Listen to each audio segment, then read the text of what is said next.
It is early morning. Dawn announces a new day as the shadow of night begins to fade into the rising sun. The disciples begin to stir, still feeling the effects of the day before. It was a day where all sorts of healing broke loose. First in the synagogue with a man who had an unclean spirit. It was frightening and liberating at the same time. Jesus had the last word. The unclean spirit left. People were amazed at this one who presented God's truth as if he had authority. And people began to spread news about this gentle healer who had come to town. The scene changes from the synagogue to a house. Both are places where community happens. A woman lay sick with fever.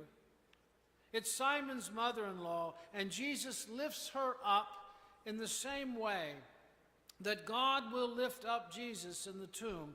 This is what God does. Simon's mother-in-law is healed, and her place in community is restored. More healing is on the way because more hurting is on the way. As the sun sets, the Sabbath ends, and people with all sorts of illnesses and inflictions come.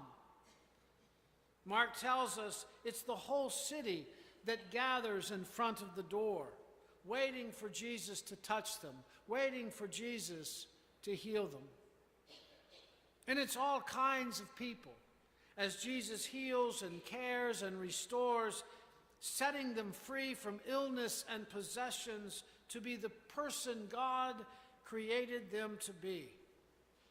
So many people set free. The newbie followers of Jesus have never seen anything like it, nor have others. Voices begin to be heard outside the wall. More have come. First a few and then more. The disciples are now feeling a bit overwhelmed because of the need. So many coming. And their sense of being overwhelmed quickly turns into panic. What do you mean he's not here? He's not here as in he's gone. He's gone, but where? Where would Jesus go? Why would Jesus leave us like this? The people begin to make their petitions known on the outside, calling for Jesus, as the disciples make a plan and then make a break for it. They go searching for Jesus. You look here and I'll look there. And finally, they find him. Now, most translations and translators are gentle with Peter and friends by saying that the disciples hunted or searched for or went after Jesus. But the Greek is clear, and it expresses that the disciples were actually hostile. Peter and his friends were indignant at the behavior of Jesus, and they have come to restore him to his senses. They know what Jesus should be doing, and it's not sitting in solitude and in prayer. Anxious crowds await his immediate attention. They say to him, everyone, you know that proverbial everyone, Jesus, everyone is searching for you. Present company included. But what? What are they searching for? Well, the answer is obvious: healing and more. And I invite you to remember that phrase, healing and more.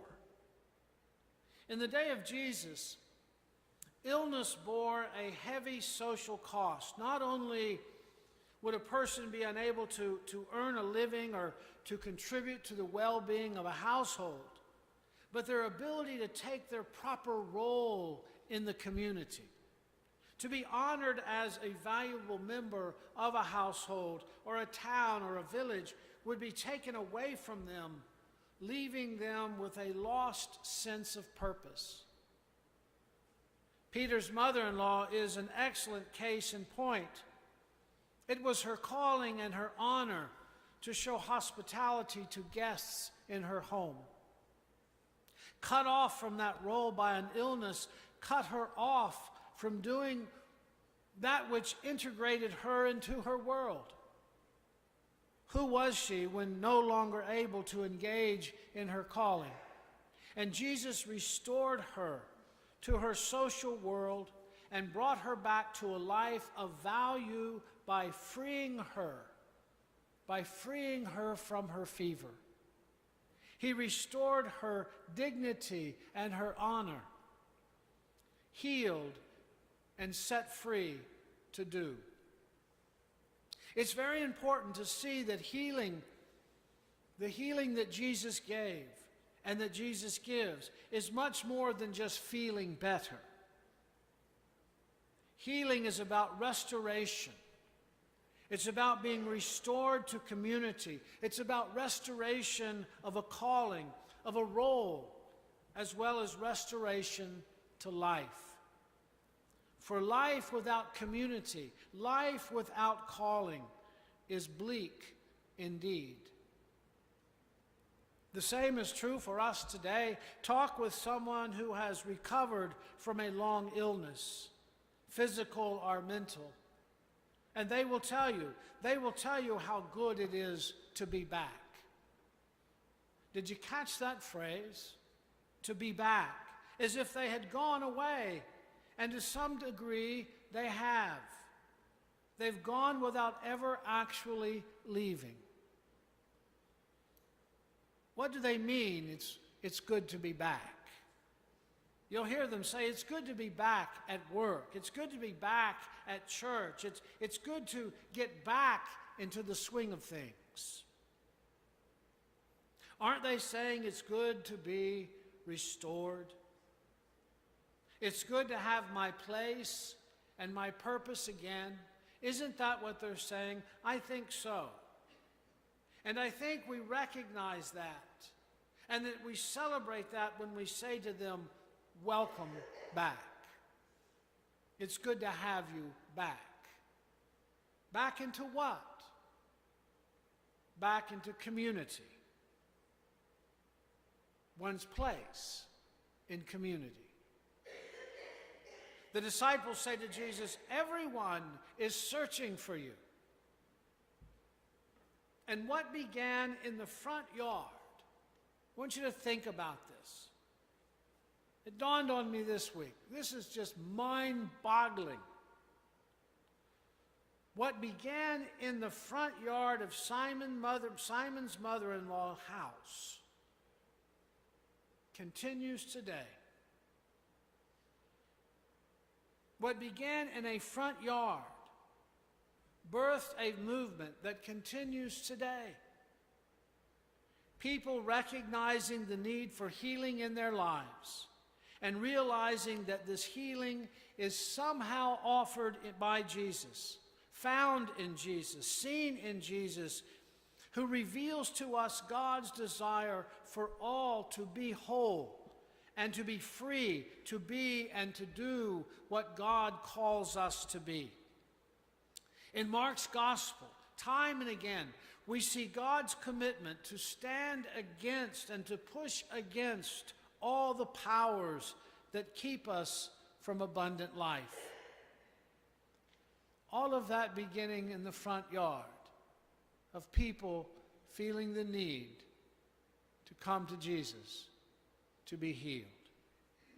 In Jesus, we can see how God wants to heal those broken places in our lives. You have them. I have them.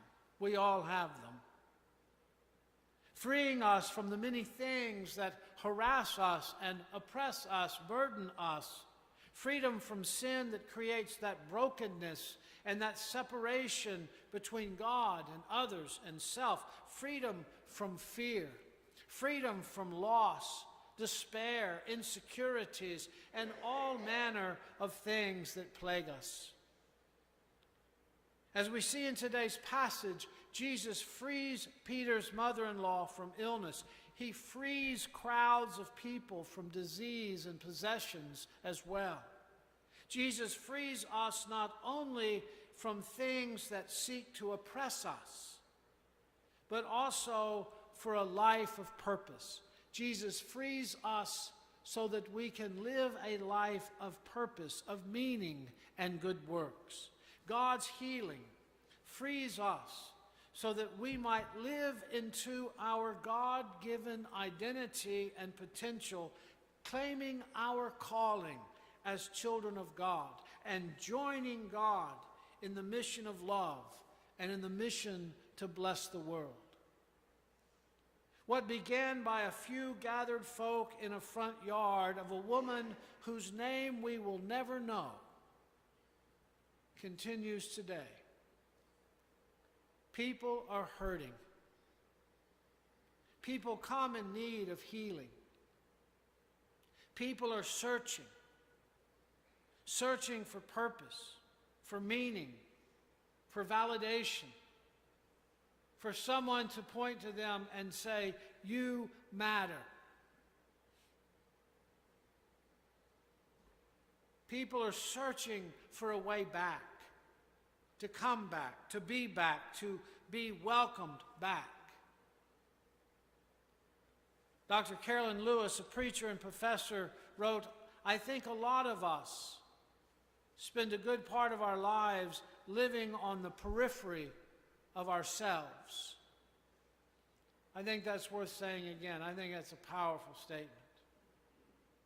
I think a lot of us, she says, I think a lot of us spend a good part of our lives living on the periphery, on the edge, living on the periphery of ourselves. Living with purpose and meaning, having a sense of purpose and meaning has the power to bring us back to who we are and to who God calls us to be.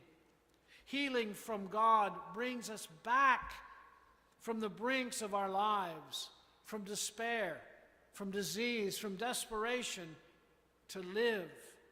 People without a purpose are often empty, living on edge, anxious, depressed, addicted, angry, resentful, helpless, and hopeless. People without a purpose view their lives as void, absolutely void of meaning, causing them to seek for that something that's missing. Have you ever known somebody like that, who believes they just have no purpose in life? People are searching for love and acceptance, searching to find someone who will listen to their lives and who will listen not only with loving ears but a loving heart, to be heard by the heart of another. People are searching to be seen and not simply just look past or to be looked through. We know the difference when that happens.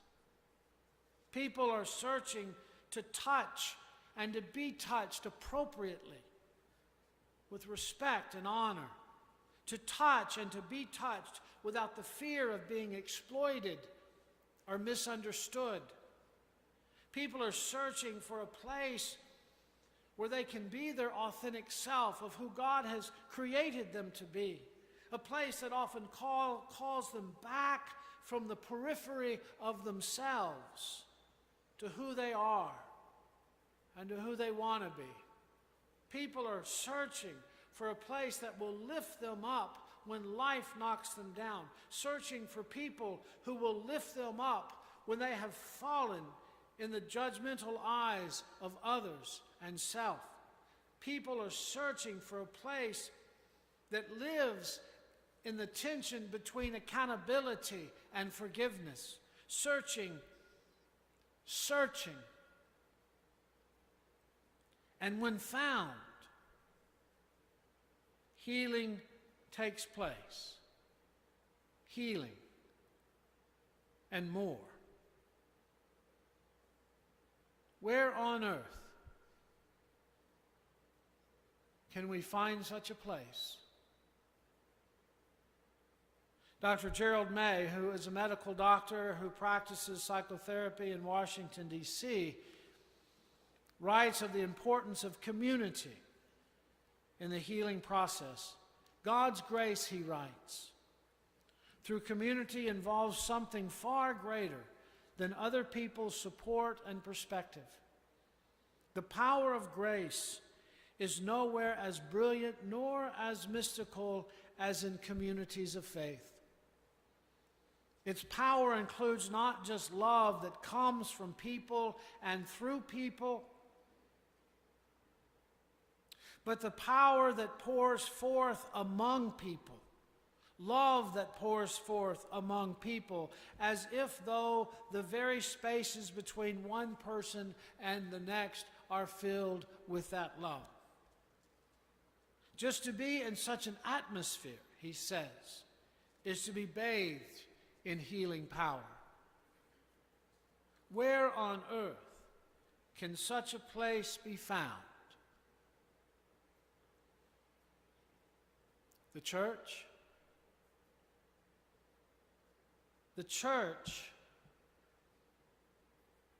is a community that can offer both if it understands that that's part of who we are.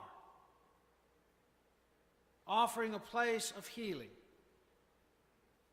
Also offering a place that empowers people to find and to fulfill their purpose.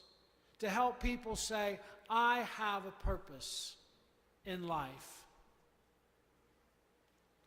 Jesus' ministry involves healing and restoration of those cut off from community and to bring them back to a full role in community. Truly, there is nothing ordinary about life in such a community. There is nothing ordinary about the church. And Jesus wields the power of God to bring about participation. It is God's will for creation to be serving in community with others, to restore, to heal. So what are you searching for?